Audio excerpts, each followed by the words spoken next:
Hi! నమస్తే. నేను మీ నాగేష్ గంగుల. బాగున్నారా? అందరూ బాగుండాలి. అందరిలో మనం ఉండాలి. అయితే సనాతన ధర్మం గురించి, భారతీయ పురాణమైన కథల గురించి మీకు చెప్పాలనుకుంటున్నాను. ఇక్కడ కొన్ని విషయాలు మనకి బాగా గుర్తు చేసుకుంటే, భూమి గుండ్రంగా ఉందని చెప్పి కనిపెట్టడానికి చాలా సంవత్సరాలు పట్టింది. అంటే గత ఒక 100 సంవత్సరాల క్రితమో, 200 సంవత్సరాల క్రితమో ఇలా కనిపెట్టారు.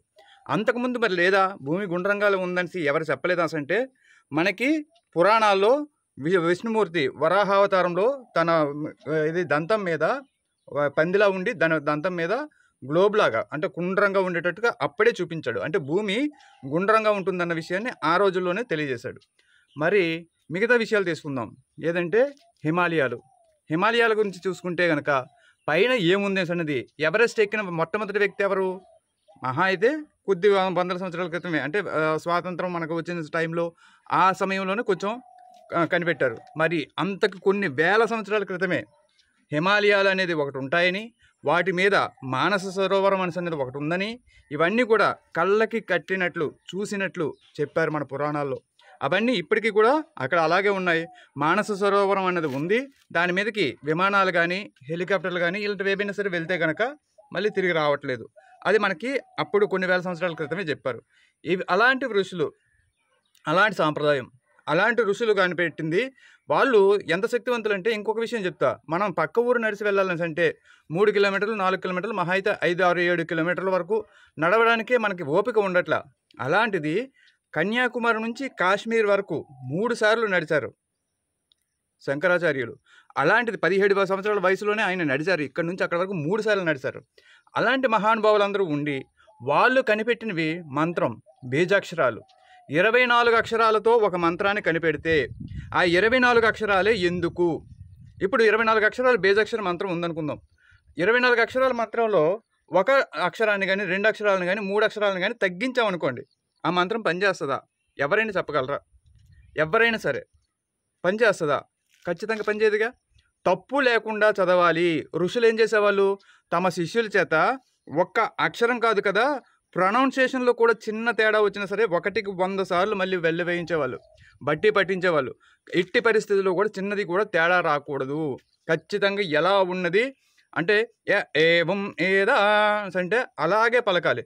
ఏవం వేదా అన్నట్టుగా కాకుండా అలా అంటే ఏ విధంగా ప్రొనౌన్స్ చేయాలో ఆ విధంగానే ప్రొనౌన్స్ చేయాలి. అలాంటిది అందులోంచి ఒక అక్షరాన్ని తీస్తామనుకోండి, దానికి అర్థం ఏముంది? మొత్తం నాశనం అయిపోద్ది. మొత్తం దాని అర్థం మొత్తం మారిపోయి ఎందుకు పనికిరానిదిగా తయారవుతుంది. ఇప్పుడు ఒకసారి గాయత్రి మంత్రం గురించి మీకు తెలుసా? గాయత్రి మంత్రం అనేది నేను కొంతకాలం అనుష్ఠాపన చేశాను. నిజంగా చాలా చాలా శక్తివంతమైన మంత్రాల్లో గాయత్రి మంత్రం ఒకటి. ఆ గాయత్రి మంత్రాన్ని ఉదయాన్నే 4 గంటలకి నేను లేచి స్నానపానాలు చేసుకొని ఒక మహా అయితే ఒక 6 నెలలు ఎంతో నేను దాన్ని అనుష్ఠాపన చేశాను. దాన్ని ట్రై చేస్తే నాకు జరగబోయేది కొంచెం ముందుగా తెలియడం, కొన్ని ఇన్సిడెంట్స్ ముందుగానే అనిపించింది అనమాట. అనుభూతి చెందేవాడిని. ఎస్, ఇది జరగబోతుంది, ఇలా అవుతుంది ఏంటి అని. దానికి ప్రత్యక్ష ఉదాహరణ, నేను కొత్తగా ఒక రూమ్లో దిగానప్పుడు దూరం నర్సీపట్నం అని విశాఖ జిల్లా నర్సీపట్నంలో నా ఫ్రెండ్, అంటే నాకు అప్పుడు ఫ్రెండ్ కూడా కాదు అబ్బాయి, పక్క రూమ్లో ఉండేవాడు. నేను కొత్తగా దిగాను, అక్కడ రూమ్లో కొత్తగా దిగాను. అప్పుడు ఫెర్టిలైజర్ మార్కెటింగ్లో జాబ్ చేసేవాడిని. దిగితే నేను డ్యూటీకి వెళ్ళిపోయాను. డ్యూటీకి వెళ్ళి వచ్చేటప్పటికి నాకు మధ్యతావలో అనిపించింది. అక్కడ గోళం ఉంటుంది, అంటే నీళ్లు నింపుకునేది ఉంటుంది కదా, దానిలో నిండుగా నీళ్లు పట్టి ఉన్నట్టుగా నాకు అనిపించింది. అదేంటి, నేను ఇక్కడ ఉన్నాను, అక్కడ నీళ్లు పట్టినట్టుగా నాకు అనిపిస్తుంది ఏంటి? నేను లేకపోతే కనుక నా రూమ్లో ఎవరు నీళ్ళు పట్టరు కదా అనేసి అనుకున్నాను. కానీ ఈ అబ్బాయి, ఎవరైతే నాకు పరిచయం కూడా అప్పటికి పెద్దగా లేదు, ఆ అబ్బాయి నేను వెళ్ళేసరికి పట్టేసి ఉంచాడు. అంటే నాకు అది కనిపించింది అనమాట ఆ విధంగా. అప్పుడు గాయత్రి మంత్రం తాలూకా అనుష్ఠాపన నాకు అలా అనిపించేది. దాని కనుక చేస్తూ ఉంటే కనుక ఇంకా శక్తివంతంగా ఉండేది, మంచిగా ఉండేది. ఆ శక్తి గురించి చెప్పడం కోసం చెప్పాను. అయితే అలాంటి గాయత్రి మంత్రంలో కొన్ని అక్షరాలను తగ్గించేస్తే ఎలా ఉంటుంది? మన దౌర్భాగ్యుడు గాయత్రి మంత్రంతోనే పోల్చాడు. ఏది? 24 సీట్లు అంటే 24 సీట్లని కూడా గాయత్రి మంత్రంలోని బీజాక్షరాలు కూడా 24 అన్నాడు. మరి అలాంటి 24 బీజాక్షరాల్లోంచి 3 అక్షరాలను బీజాక్షరాలను తీసేస్తే మరి దానికి వాల్యూ ఏముంది? అంటే వీడి ఇష్టానుసారం తీసేయడమేనా? కలిపేయడమేనా? అంటే అభిప్రాయాలను ఏదో ఒకటి చెప్పేయడమే, కళ్ళబొల్లి కబుర్లు ఏదో ఒకటి చెప్పేయడమే. పోని ఇంకొక ఉదాహరణ కూడా చెప్పాడు, మీకు గుర్తుందా? ఏదంటే అశోకుని ధర్మచక్రంలోని స్తంభాలు 24, ఆ అశోక దీనిలో ఆ స్తూపాలు స్తంభాలు అంటాం కదా, రేఖలు లాంటివి ఉంటాయి కదా, అవి 24 అనేది ధర్మానికి సూత్రాలకి, అందులో 24 సూత్రాలు అశోకుడు చెప్పాడు కాబట్టి వాటికి ప్రతీక. అందులో మళ్ళీ ఒక 3 తీసిస్తే ఎలా ఉంటుంది చెప్తాడు. మొత్తానికి అది 23, ఇది 24, అది 24, ఇది 24 అని చెప్పేసి లెక్కలు చెప్పాడు. ఇప్పుడు ఏమైంది 21 వచ్చింది.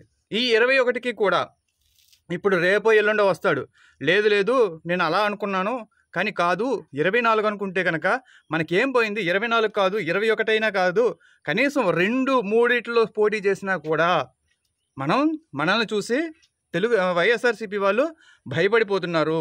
మీరందరూ జాగ్రత్తగా ఉండండి, మీరు అస్సలు ఏమాత్రం ఇది ఖాతరు చేయకండి. మీరు అందరూ కూడా ఎవరైతే మిగతా అన్ని నియోజకవర్గాలు 121 కదా, ఇప్పుడు 21 తీసిస్తే 154 నియోజకవర్గాల్లో కూడా మీరు తెలుగుదేశంకి బీజేపీకి ఓటేసేయండి, వాళ్ళకే వేసేయండి. మనం మాత్రం 21 స్థానాల్లో మాత్రం మనకి తెలుగుదేశం వాళ్ళు ఓటేస్తారు, వేయకపోయినా పర్వాలేదు, మీరందరూ మాత్రం ఎట్టి పరిస్థితుల్లో అటు తెలుగుదేశానికి మాత్రం ఖచ్చితంగా ఓటేయండి అని చెప్తాడు. మెయిన్గా ఈయన 21 స్థానాల్లో గెలిచినా గెలవకపోయినా ఈయనకి నో ఫికర్, అస్సలు ఆ ఉద్దేశమే లేదు. ఎందుకంటే పార్లమెంట్కి వెళ్తాడు కదా. సరే, ఇప్పుడు మీకు అసలు సిసలైన ఇంకొక విషయం చెప్పనా, రేపు ఎల్లుండి వస్తాడు, వచ్చి ఎందుకురా బాబు నువ్వు 21 స్థానాలు తీసుకున్నావు, అంత దిగజారిపోయావు ఎందుకు అంటే కనుక ఏమంటాడు తెలుసా, 7 అడుగులు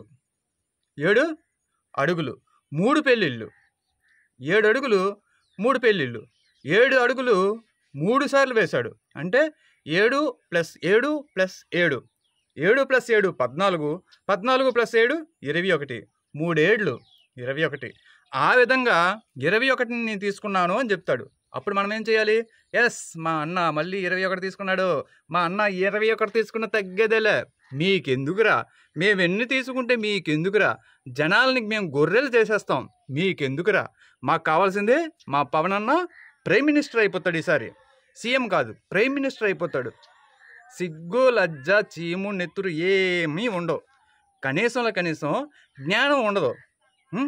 ఎలాంటి పవన్ కళ్యాణ్, నిజానికి ఒక మాట అడుగుతాను చెప్పగలరా, పవన్ కళ్యాణ్కి ఓట్ షేరింగు 5.6% వచ్చింది ఎప్పుడు లాస్ట్ ఎలక్షన్లో, బీజేపీకి ఎంత వచ్చింది 0.86%.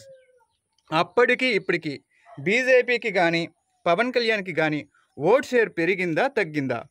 పవన్ కళ్యాణ్కి మీ దృష్టిలో 10% అయిపోయింది అనుకుందాం, ఓట్ షేర్ 10% పెరిగిపోయింది అనుకుందాం. మీరు ఎలాగో మూర్ఖులు కదా, మీరు చెప్పితే వింటారు కదా, నిజాలు మీకు అక్కర్లేదు కదా, 10%కి వెళ్ళిపోయింది అనుకుందాం. మరి బీజేపీకి దానికి ఏమైనా 15%, 20% వెళ్ళిపోయిందా? లేదు కదా. పోనీ మీ అందరి దృష్టిలో మీ సాటిస్ఫై కోసం 2%కో 3%కో వెళ్ళింది అనుకుందాం. 0.86 ఉన్నది అంటే 1% కూడా లేనిది ఇప్పుడు 3%కి వెళ్ళిపోయింది అనుకుందాం. 3% ఉన్నవాడే 10 సీట్లు డిమాండ్ చేసి లాక్కోగలిగితే చంద్రబాబు నాయుడికి నడ్డి మీద తన్ని ఇస్తావా చస్తావా అని పట్టుబట్టి 10 సీట్లు సాధించుకుంటే నీ ముష్టి మొహానికి 6%, 10% ఓటింగ్ ఉందని చెప్పుకుంటున్న నువ్వు ఎన్ని డిమాండ్ చేయాలి, ఎన్ని డిమాండ్ చేయగలగాలి? చేసావా? నీ తాలూకు సత్తా ఏంటి? కనీసం ఎవరి దగ్గర అయితే బానిసగా పనిచేస్తున్నావో వాళ్ళ దగ్గరే నువ్వు నీ మాటను నెగ్గించుకోలేకపోతే, రాష్ట్రం కోసం, రాష్ట్రాన్ని కనుక నీ చేతుల్లో పెడితే, అధికారాన్ని కనుక నీ చేతుల్లో పెడితే నువ్వు ఏం పీకుతావు, ఏం సాధించగలుగుతావు? నీకంటూ సీన్ ఉంటుందా? అటు కేంద్రంలో కానీ, ఇటు చంద్రబాబు నాయుడు కానీ, ఇటు జగన్మోహన్ రెడ్డి గారిని కానీ ఎదిరించగల సత్తా నీకు ఉంటుందా? ఏమైనా సాధించగలుగుతావా? పాచిపోయిన లడ్డూలు అన్నావు, ఇప్పుడేం చేస్తున్నావు? వాళ్ళ కింద దూరిపోయి భజన చేస్తున్నావు. దేనికంట? చంద్రబాబు నాయుడిని అధికారంలోకి తేవడానికి తప్ప నువ్వేమైనా పీకేది ఏమైనా ఉందా? పీకడానికి ఏమీ లేదు. కేవలం ఆ పాచిపోయిన లడ్డూలకి దేనికిరా నువ్వు వచ్చేస్తున్నావు అంటే, పాచిపోయిన లడ్డూలు మా చంద్రబాబు నాయుడికి ఇష్టం, నాకు ఇష్టం, మేము అలాగే నాకుతూ ఉంటాం, మేము అలాగే చీకుతుంటాం. మా అభిమానులందరూ కూడా 153 నియోజకవర్గాల్లో, 154 నియోజకవర్గాల్లో ఖచ్చితంగా సైకిల్ గుర్తుకే ఓటేయండి. 154 నియోజకవర్గాలు కూడా తలదించుకుంటారా, మెడలు ఉంచుతారా, గోసి ఇప్పుకుంటారా, ఏదన్నది అనవసరం. ఎట్టి పరిస్థితుల్లో వైఎస్ఆర్సీపీకి మాత్రం వేయకండి, ఇది చెప్తాడు. తనకు మెయిన్ మోటో ఏంటి? జగన్మోహన్ రెడ్డిని ఓడించాలన్నది మాత్రమే మోటో. అది ఎందుకోసం అంటే వ్యక్తిగత కక్షలు. దానికి కూడా కారణం ఎక్కువగా ఏం చెప్తారంటే పరిటాలు కాదు గుండు కొట్టించింది, జగన్మోహన్ రెడ్డే గుండు కొట్టించుంటాడు, అందుకే ఇంతలా కక్ష పెట్టుకున్నాడు అంటారు. మరి ఎంతవరకు నిజమనేది ఆయనకే తెలియాలి. 21 సీట్లేంట్రా సిగ్గుమాలినోడా. పోనీ 21 ఖచ్చితంగా దాని మీద నిలబడి ఉంటావా? లేదు. ఇంకొద్ది రోజుల్లో ఆ 21 కూడా ఇంకా తగ్గుతుంది. 20 స్థానాలు లోపే. తన దగ్గర క్యాండిడేట్లు లేరు కదా మెయిను. ఇప్పటికీ కూడా క్యాండిడేట్లు లేరు కదా. ఎవడెవడు మిగిలిపోయిన స్క్రాప్ అంతా ఉంటారు చూసారా? జనసేన నుంచి వచ్చిన వాళ్ళు, అదే వైఎస్ఆర్సీపీ నుంచి వచ్చేసిన వాళ్ళు, తెలుగుదేశంలో నుంచి సీట్లు లేక వచ్చిన వాళ్ళు, అలాంటి వాళ్ళని తీసుకొచ్చేసి జనసేన పేరు కండుబా వేసేసి వాళ్ళని పోటీ చేయించడం. సిగ్గుండాల మనిషికి కనీసం రాష్ట్రాన్ని శాసించాలనుకుంటే ఒక పార్టీ నాయకుడు అయ్యి ఉంటే ఒక్క నియోజకవర్గమైనా సరే సొంత నాయకుడిని నేను పెట్టేసుకొని చేసే దమ్ము ఉండాలి. ఇప్పుడు ఎంపీకి వెళ్ళిపోతానంటావు. ఏం మనిషివయ్య? నీ అభిమానులు ఇంకా నిన్ను గుడ్డిగా నమ్మే అభిమానులు ఉంటే కనుక వాళ్ళంత బుర్ర తక్కువ నా కొడుకులు ఇంకోళ్ళు ఉండరు. నిజంగా ఇప్పటికైనా కళ్ళు తెరిచి జగన్మోహన్ రెడ్డికి సపోర్ట్ చేసుకుంటే మీరు సగర్వంగా కాలర్ ఎత్తుకుని ఉంటారు మాలాగా. నేను కనీసం 2 సంవత్సరాల క్రితమే చెప్పా, 15-20 సీట్లకి మించి ఇవ్వడానికి లేదు. పవన్ కళ్యాణ్కి 15-20 సీట్లకి మించి ఇచ్చేటంత ఛాన్స్ లేదు. వాళ్ళ స్థాయి అదే. 15 సీట్లు ఇచ్చినా కూడా చాలా ఎక్కువే అని చెప్పి 1.5-2 సంవత్సరాల క్రితమే నేను చెప్పా. కావాలంటే 2-3 రోజుల్లో ఆ పాత వీడియోలు వెతికి మళ్ళీ మీకు తీసుకొచ్చి చూపిస్తా, ప్రూఫ్ కూడా. ఓకేనా? Thank you so much. మీ అభిప్రాయాన్ని కూడా కామెంట్ రూపంలో తెలియజేయండి. బాయ్.